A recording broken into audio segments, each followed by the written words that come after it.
My best wishes to one and all. Here we are going to see about overview of data structures. So before going into data structures, let us start from scratch level, that what is computers. Yes, that is more important here. Nowadays every work is computers only. So it stores enormous of data, the speed is more, it reduces manpower and it does enormous work. Many tremendous differences are made due to computers.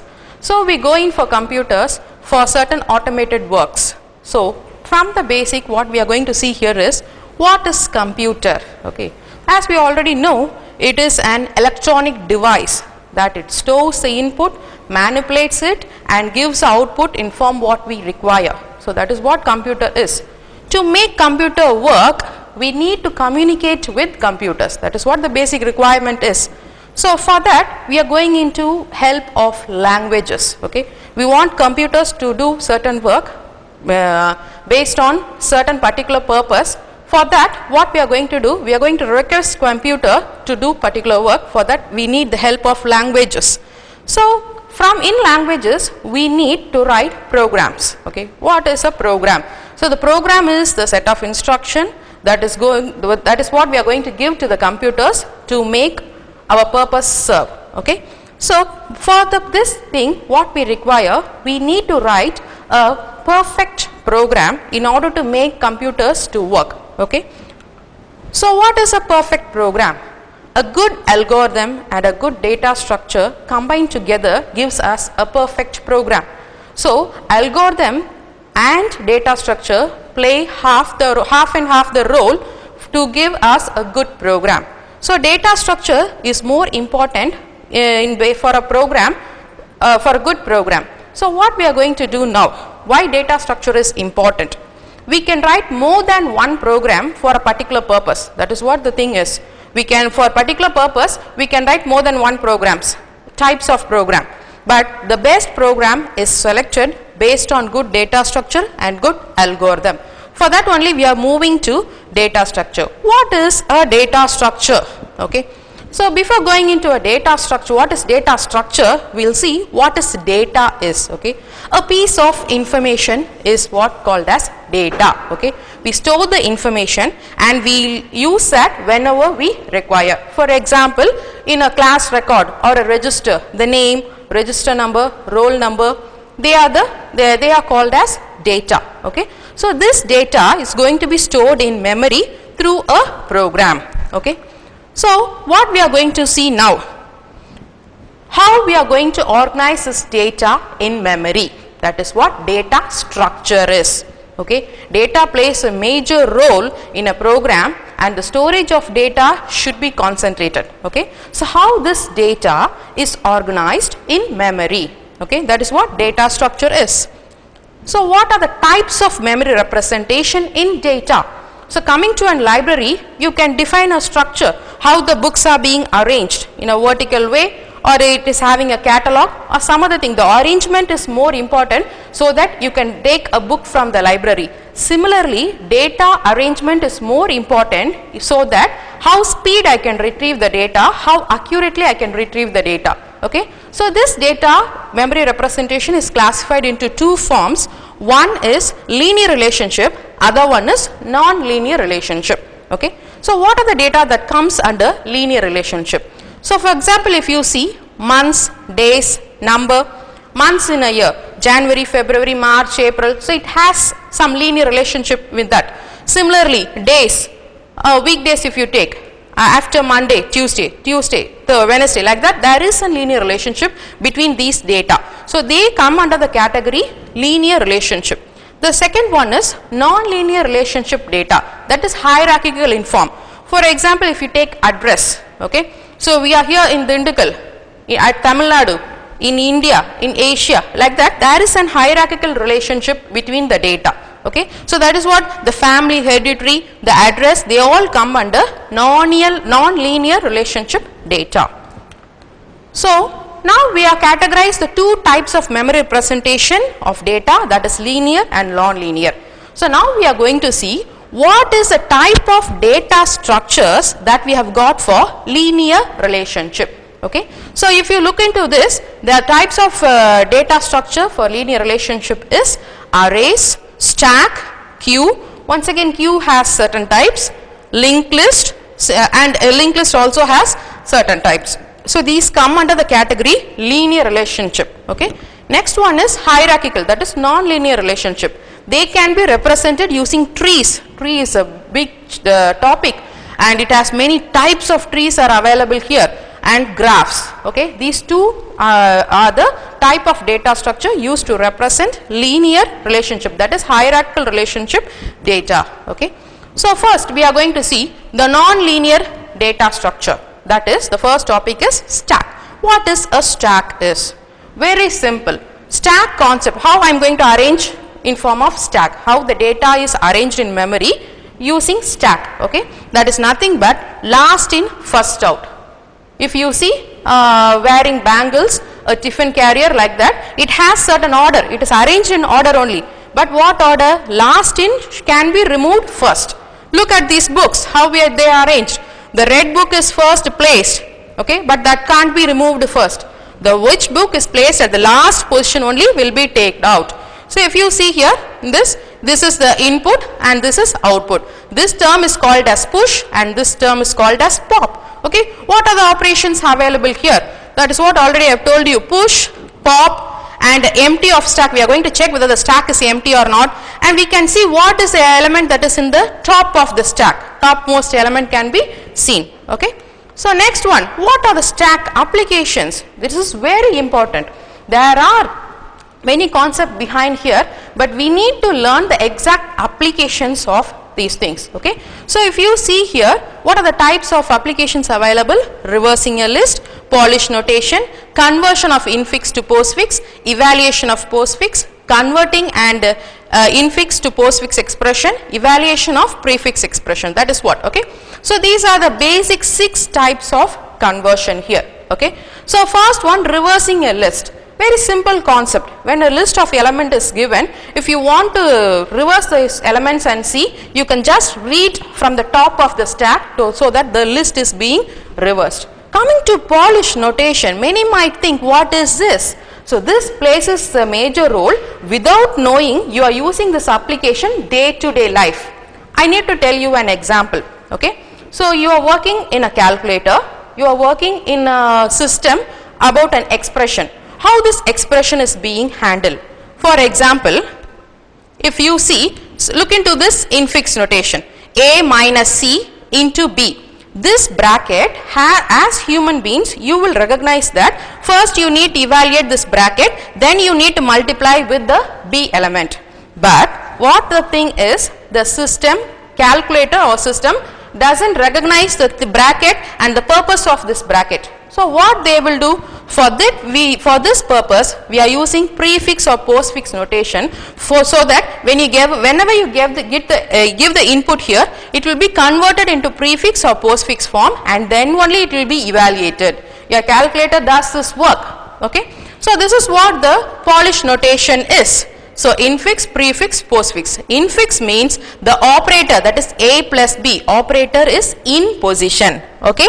Prefix means the operator precedes the operands. Here you see A and B are operands, the middle value is operator. So the operator precedes the operands, and here the operator is postponed back after the operands. Okay. So this is what the work here. So every operation, every expression can be converted into prefix and postfix form. For this example, we'll see one example here, A minus B star C. Okay. According to the precedence already I have told you, first this particular expression will be worked out, that is minus will be taken out and A, C is operand taken after the operator, then the B operand will be taken, the middle operator will be preponed here. Okay. That is what precedes. So this is what the infix, prefix, postfix form. Okay.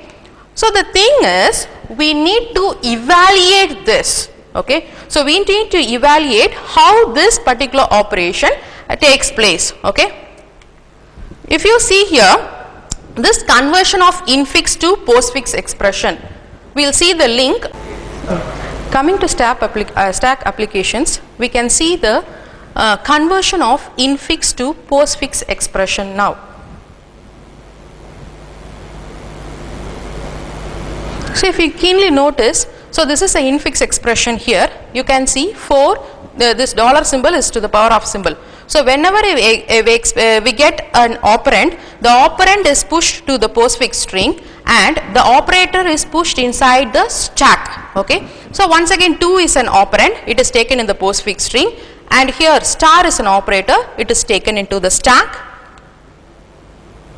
And now these two operators will be compared, and the higher precedent operator will be given to the postfix string and the lower precedence will be entered into the stack, and once again we will scan the particular expression. 3 is an operand taken into the string and minus is an operator. Now minus is compared with that of star. Star is multiplication. This is higher precedence. It comes to the postfix string. Once again this minus is taken into the stack, and this is an operand, that is 3, and it is taken into the postfix string directly. The next is an operator. This plus will be compared with that of minus. Plus and minus have equal precedence. So the first entered element in the stack will be taken first out, and then the plus will be entered into the stack. Now 8 is an operand which is taken into the postfix string, and once again slash, this symbol is division symbol. This is compared with that of the plus addition symbol, and the precedence of division is more, and this will be taken into the postfix string and the plus remains in the stack. Okay. So now if you can see, now the 4 is an operand which is once again taken into the particular postfix string. Now you can see once again you are getting a division symbol. Okay, like this way this particular entire expression is converted into the postfix string here. Okay, so this is one of the application what we have seen in stack. Okay, so next the first linear relationship data structure what we have seen is stack. The second one is queue. Already you know about queue. The first in will go out first, that is first in first out concept. You can see here. So this is in portion, okay, this is out portion. Okay, so with the one which was inserted will be taken out. You can see a queue in the counter. Okay, normal queue. Okay, this is what the data structure here. Okay, once again we have got many applications for queue. Okay, so first queue is task waiting for line of printer. Okay, when you are going to print certain documents, the in order which you have given will be printed first. Okay, that is what a printer, usage of CPU. Okay, airport simulation, generation of random numbers. These are the certain applications available for queue. Okay, these are the usage in computer system for queue applications. Next, a type of queue is circular queue. Okay, the first and the rear end. In the previous picture if you can see the input. Okay, so this is the front end, that is the rear end. Front end only we will pop out, in rear end only we will insert. Okay, so these front and rear will be in the same point for a circular queue. It will be in the circular position. You can see the array number here, array 0, 1, 2, 3, 4, it comes like this, and array 9 is joined with 0. Okay, this is a circular queue. In order to avoid empty slots, we are going for circular queue. In the queue itself we have got another type, that is called priority queue. You notice one thing, queue that is in hospital is priority queue. How? So hospital also they are giving tokens, they are serving people in first out order only. In case if emergency case gets in, what will be the priority? They don't give token to the emergency patient and ask them to come in queue. Immediately they will start to treat the emergency case. In that emergency case itself, you can give priority. How? There is an accident, 10 patients are coming to an hospital. In what order you will treat those 10 cases? In first out order only, those 10 emergency cases. Similarly, you can access the queue based on priority. How? Wherever the position may be, but if the priority is more, that element will be accessed first. That is priority queue. Another type of queue is called as D queue. Okay, the name D, double-ended queue. Double-ended queue. Okay, you can see here this is stack in which input and output is done in the same element, same position. Okay, in queue input is in one end, output can be in other end. But double-ended queue, at both ends you can input certain things and you can take out. Okay, that output can be seen there. Okay, that is what double-ended queue. There are two types of double-ended DQs, that is input restricted and output restricted. Input, when insertion is done in one end and deletion is done in both ends, that is called as input restricted. Input only one end, deletion both ends. But when output is restricted, delete only one end and you can insert in both end. That is what these types of DQs. Coming to linked list. Linked list is a very important and interesting topic that that is being used in our day-to-day life. Okay, why we are going in for linked list, that we need to see. So these are the disadvantages of array. What are the disadvantages of array? Array is of fixed type. Okay, if you declare array of 100 is being fixed.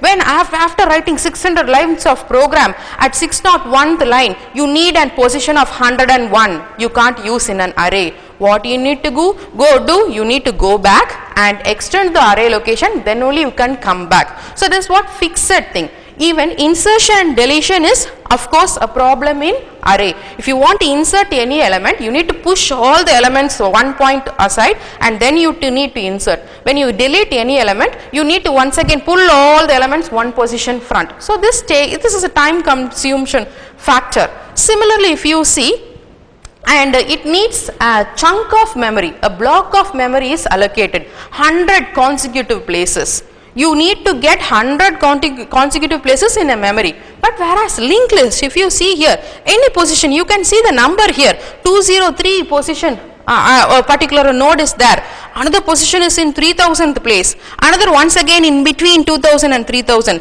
Here you are going to 5000. So wherever the memory space is available, a small chunk of memory is being allocated and that is called as a node to store a single element in the particular thing. Okay. So this is what the linked list is. Wherever you can store, but you can maintain the order. Okay. This is the link. This arrow mark is the link. Now you just imagine and see, I am removing the node 2. Just like that I am removing as a cake, I am removing. What comes along that? After 2, 4 will come, 4 will pull 6 will pull 7. So I will get a consecutive numbers 2, 4, 6, 7, but they are not stored in a consecutive position. Wherever the space is, there it is stored. Okay.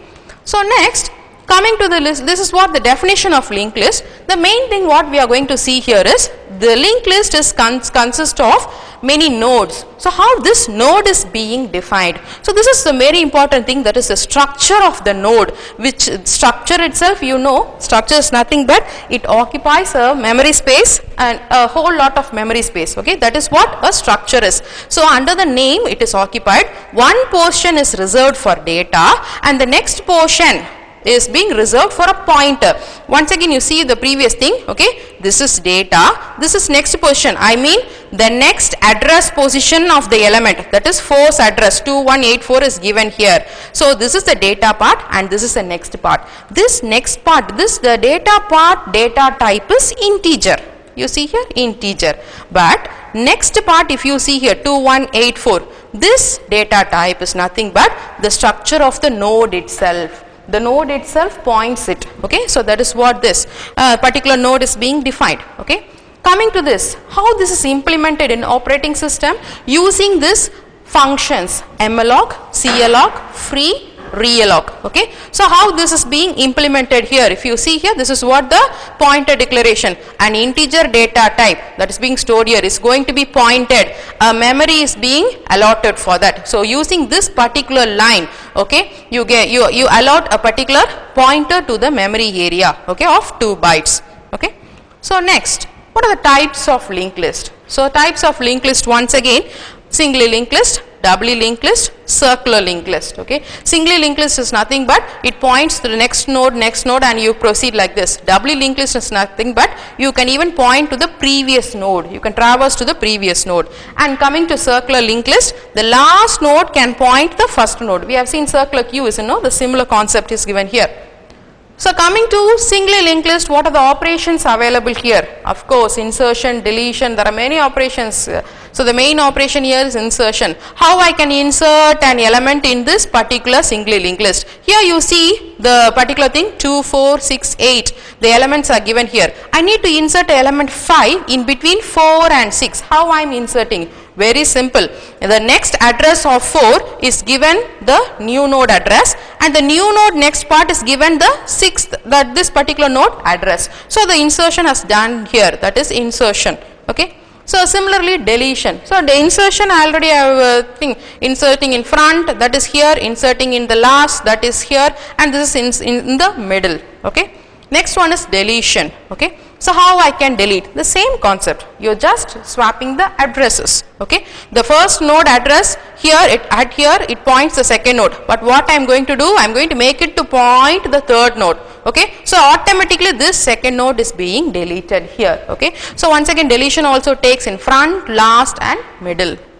Okay. So there are many other operations available here, searching, counting and reversing the list. Okay. Coming to doubly linked list, the same concept, only in the singly linked list one pointer is going to point, but in doubly linked list the previous also you need to take care. Okay. You need to take care of this link also. That is what doubly linked list is.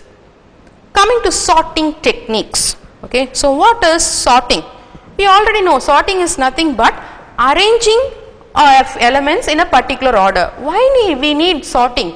If we sort only, it will be easy for us to retrieve or search a particular element. So for that purpose we need sorting. Okay. So there are two types of sorting available. One is internal sort and other one is external sort. Okay. So if any sorting is done within the main memory itself, I no need to have any extra memory. That is called as internal sort, and external sort requires some extra memory, even auxiliary storage device. Okay. So coming to the types, you have got quick sort, insertion sort, merge sort, heap sort, bubble sort. So these are the types that are available. You might think, why sorting is arrangement of elements? Why we need to go in for so many types of sortings? Okay, all the sorting is what these sortings are going to do. They are going to arrange certain elements. No other thing. What quick sort output will be? Set of elements will be arranged in an order. What the bubble sort output will be? The same. But the thing is the way of sorting. Okay. How we can sort? If we have got 5 elements, an ordinary sorting program or bubble sort, that is what is enough. But you are going to sort 5,000 elements. This sort will take more time. So for that thing we are moving for many types of sorting here. Okay. Quick sort, for example, it is once again called as divide and conquer. The entire list will be divided into 2 halves and then the sorting will be applied. Okay. Similarly, there are many methodologies that are followed based on the amount of data that is available. Okay. So coming to searching, okay, already I have told you searching is, that is what the main purpose here. Day by day in internet the data is growing. We might think how many of us have deleted our mails, isn't no? Similarly our postings, the day by day the data is growing. When searching is become very tedious, when the data is enormous, searching will become more tedious. And what we are going to do? There are 2 types of searching available. One is linear search and other one is binary search. Okay. So linear search is nothing but obviously linearly. One, if you are searching the element, first element, no, second element, no, third element, like that you can proceed. You see here, 4 you search, you are going to search the element 32. What you are going to see? 4 is, no, you will check the first element, no, second element, no, third element, no, fourth element, I found the element. So one by one we are searching, that is sequential. But coming to binary search, binary, the name itself 2, we are dividing the entire list into 2 halves. Okay. So I am going to search an element 22. Okay. That is what the question. How I can, but linear search, what you will do? 2, 4, 5, 7, 8, like this linearly you will search for element. But binary, what it is doing? It is dividing the entire list into 2. So first it will sort the list, then what it will do? It will compare the middle element with that of the element to be searched. I am going to search 22 and the middle element here is 14. 14, I am going to compare whether 22 is greater than 14 or less than 14. If this particular number is greater than 14, then my search is restricted to this portion of the list.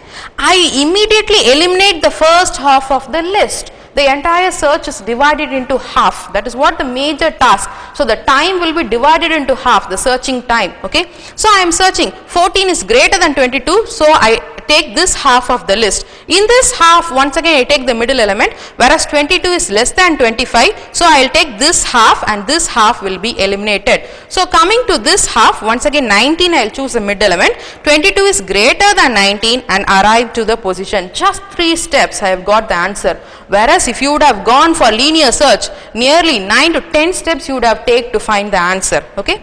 So coming to trees, already I have told you there are 2 types of data, memory representation of data. One is linear, another one is non-linear, that is hierarchical. In hierarchical 2 structures we have seen, one is tree and other one is graph. Okay. This is what tree is. Okay. So in hierarchical form, okay, these are the terminologies that are available here. Okay, slowly if you go through you can understand. The starting node is called as a root and other nodes are called as children, and the immediate is left child, right child. B and C are called as siblings, brothers. Okay, and the node with this which is not having any children is called as a leaf node, and the entire B, D, E is a left subtree of A, and this is a right subtree of A. So these are the terminologies that are available in tree. Okay, so what we are seeing here are the definitions of the particular terminologies. Okay, so under that important tree we are going to see binary tree. Okay, so binary tree plays a major role in data structure. The name by itself 2. So the definition goes like this: if any T is having no children or one child or at most 2 children, TWO should come here, at most 2 children. Okay, so either the tree will not have any children or only one child or at most 2 children. If you see this tree, F has 2 children, BE, B has 2 children, AD, D has 2 children, CE, G has 1 child, I has 1 child, H. So now H has no children. Now you see here, no child, no children, only 1 child or 2 child. Each node should satisfy this condition. So this tree is called as a binary tree. Okay. So what are the binary tree operations available? This is what the work. So binary tree operation is otherwise called as tree traversal. Okay. In order, pre-order, post-order form. Okay. So in order, pre-order. So this in order pre-order is nothing but if you are reading B, F, G, that is in order. Okay. Pre-order, the node will come first, F, B, G, like that the node will come first. Similarly, post-order means F will go back, B, G, F, like that for each subtree if you calculate, you get this order. Okay. Next one is tree searching. So there are 2 types of searching available here. Okay. So one is depth first and other one is breadth first search. Depth first is nothing but going deep into the last level and we will proceed the searching like this, depth first. Breadth first is nothing but level by level of searching. Okay, breadth. So that is what searching here. You can search any element in tree. We have seen linear search and sequential search in list, isn't no? This is searching in tree, that is for hierarchical data. Okay. Another tree is available here, that is called as binary search tree. Binary search tree is of course a binary tree. It has no child, 1 child or at most 2 children. Okay. But the elements here will be arranged in order that all the elements that are less than the root will be take the left subtree. All the elements that are greater than the root will take the right subtree. So this is what the binary tree. Whenever you want to develop, for example, if you see here, I am going to insert an element 64 in this tree. You will compare 64 is greater than 40. So it will take the rightmost subtree. So once again you come here, but 64 is less than 78. It will take the left tree. But 64 now here is greater than 50. So you will insert the element here. Okay, this is what binary search insertion. Okay, deletion. Okay, just like that you can't delete any trees here. If you see, you can delete a particular node, whether you see here, if you want to delete 64, 64 has no children, simply you can delete this node. But if you want to delete 78, 78 has 1 child, what will happen to that child? Automatically this 1 child 93 will go to the position of that of the parent. But what will happen? It should not violate the concept of binary search tree. Okay, it should be rearranged in that way. Similarly, if 32 is to be deleted, it has 2 children. which children will take the position in parent here. So what you will do, you will take a in order of this particular subtree and the immediate follower, successor of the deleted element will take the position of the parent. So that is what binary search tree operation is. Okay, this is AVL tree is nothing but it comes after the name Adelson-Wilsky. Okay, so it is called as self-balanced binary tree. Balancing is nothing but the height of leftist tree and height of right tree will be equal. That is what given here. The balance factor also formula is given here. Okay, come to the graph. The next hierarchical, that is non-linear relationship data structure is graph. Okay, what is a graph? Once again, day to day life we are seeing, we get soon we get from a home and reach our college, how many stoppings we meet, each stopping is considered to be as a node and this graph is being followed here. Okay, a graph is nothing but collection of vertices and edges. So example applications of graph, you can see here electronic circuit, every place, transportation network, our computer networks, even databases. Okay, they follow the graph hierarchical structure. What are the various types of graphs available? Okay, a graph with no direction. Okay, bidirectional roads we have seen. You can go in left, you can go in right, everything, that is bidirection. But there are one-way roads, similar, that is what called as directed graph. And next one here, self loop, a node that is pointing itself. Okay, so these are the basic properties of graph. Okay, so in degree and out degree, this is actually unidirectional graph, but two edges are found in one particular vertex. Okay, when two edges meet in one vertex, the degree of this particular vertex is 2. Okay, if it is directional, you will get as in degree and out degree. B has got one in degree, okay, that is 1. A has got one out degree, that is 1, that is this going out. That is what in degree and out degree is. Okay, what is a graph path? Okay, you want to move from vertex 1 to vertex 4. What is the path here? We can frame V1, V2, V3, V4. Okay, I am connecting the edges E1 and E4 like this. You can have this is called as path of the graph. Okay, what is adjacency matrix? Okay, when two vertices are connected with a single edge, these two vertices are said to be adjacent vertices. Okay, this is the matrix that represent this particular adjacency. Okay, next, what are the algorithms available in graph? Okay, so first one is shortest path algorithm. We are traveling from one place to another place. What is the shortest path here? For that we have got algorithms, that is Floyd's, Dijkstra's come under this. Floyd's algorithm is nothing but all pair shortest path. Every pair, whatever, if you consider there are 10 nodes in a graph, each pair you can find the shortest path. For that we are using Floyd's algorithm. Dijkstra's algorithm is nothing but open source shortest path. You randomly choose a particular node or particular place and you choose the shortest path from that place to other nodes, that is open source. And Warshall's algorithm defined the transitive closure. Okay, from one point to other point you can meet, there may be in between 4 to 5 nodes. That nodes can be bypassed, will be ignored. That is what called as transitive closure. And here the minimum spanning tree, this is very important here actually.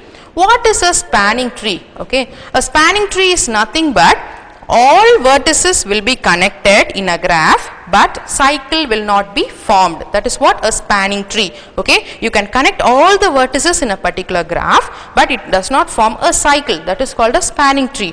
What is minimum spanning tree? Okay, I can get more than one spanning tree from a particular graph, more than one spanning tree, but which is the cost the minimum? Okay, you have got certain value here, you see, so this is the weightage of this particular edge.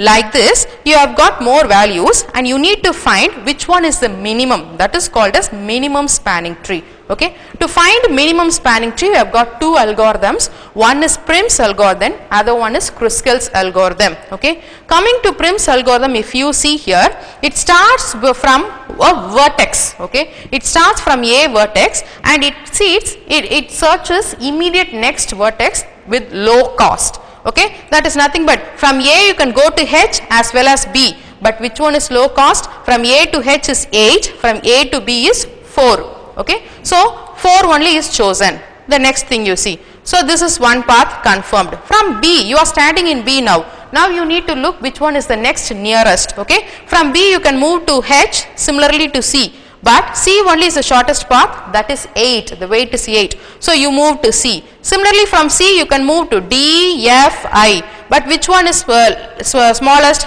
The I, going to I is smallest. This way you choose, and now you get a final graph, okay, which is the minimum spanning tree graph. Vertex by vertex you move, that is called as Prim's algorithm. But coming to Kruskal's algorithm, what you will do is, immediately at the first step itself, you will choose the minimum edge, okay. You will take a list of a weightage of edge. You don't choose a particular vertex. You choose all the edges. You see here, this edge's cost is 1, this edge cost is 2, this is 6, this is 4, like that you choose the edges. You will first take the first minimum edge, that is HG is chosen. Okay, then the next minimum, that is either Ci or this thing will be chosen, and each time you need to check cycle should not be formed, because the spanning tree itself no cycle is in. So each time you confirm that the cycle is not formed, you take the second minimum edge, and like that you move in order to get the final particular minimum spanning tree, okay, which is comprises of minimum cost. So this is what Kruskal's algorithm. Coming to binary tree operations, that is tree traversal, already I have told you 3 types of trees, that is in order, pre-order, post-order. Consider this binary tree, okay. So here we are going to see how this traversal happens.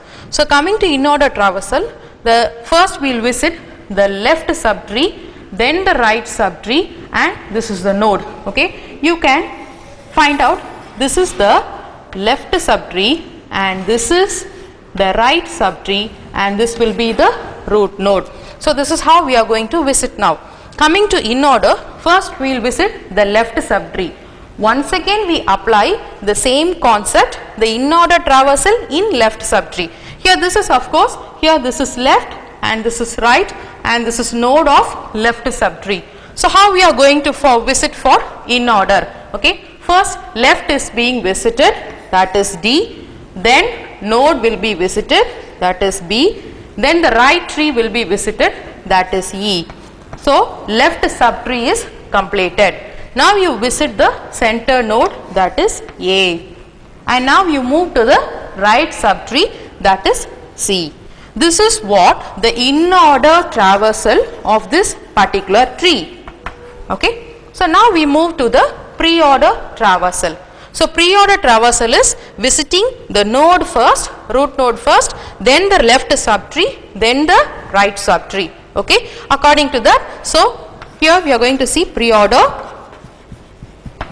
So first you visit the node of this tree, that is A. Then you move to left subtree, this left subtree. Once again there you apply the pre-order, that is node left right. So node is nothing but B, left, right, okay. Then you finally visit the right subtree, that is C, okay. So you have visited node first, then left subtree, then right subtree, okay. Now we are going to visit post order traversal. Here first you visit the left subtree, then right subtree, finally you come to the root, okay. So for this post order, you first visit the left subtree. Once again you apply the same concept, left right node, that is D, E, B.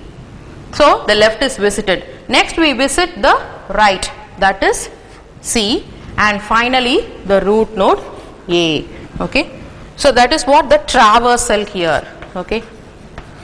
Traversal of nodes in a tree. According to in order traversal, first we visit the node D, B, E, A, then finally we reach C.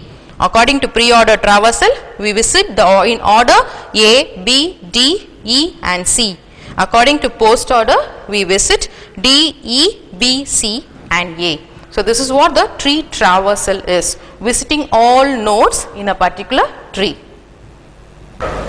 Now coming to binary search tree operation. So already we have seen in the presentation about the insertion. So now we can see about deletion in detail, okay. So 3 cases are available for deletion. The first case is you are going to delete a node that is having no children, that is no child. Second case is if it is having only one child, and third case is it is having two children. Okay. So now these three cases we are going to see in this particular tree. Coming to this case 1, if you see, you are going to delete node 9, that is which is not having any child. Okay. So node 9 is going to be deleted. So this how come you are going to delete? Very simple, you return this particular node to the available list and this will automatically will be deleted. Okay. So 9 will be deleted and the remaining tree after deletion will be the same as such. So 9 node which has no children is deleted. Okay. So this is what for first case. Now you consider for second case, consider the 9 is here, you are going to delete a node with one child. That for example, you are going to delete a node that is 10. So 10 has got only one child, that is left child. Okay. How you are going to delete? So once again the 10 element is deleted. Okay. The particular node is set free. So what we will do is the child node takes a position here. So automatically 9 will take the position. Okay. And this node will be eliminated.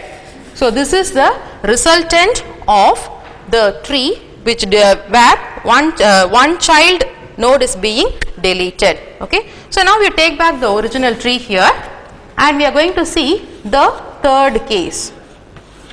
If you are going to delete a node with two children, okay, that if you are going to delete 50.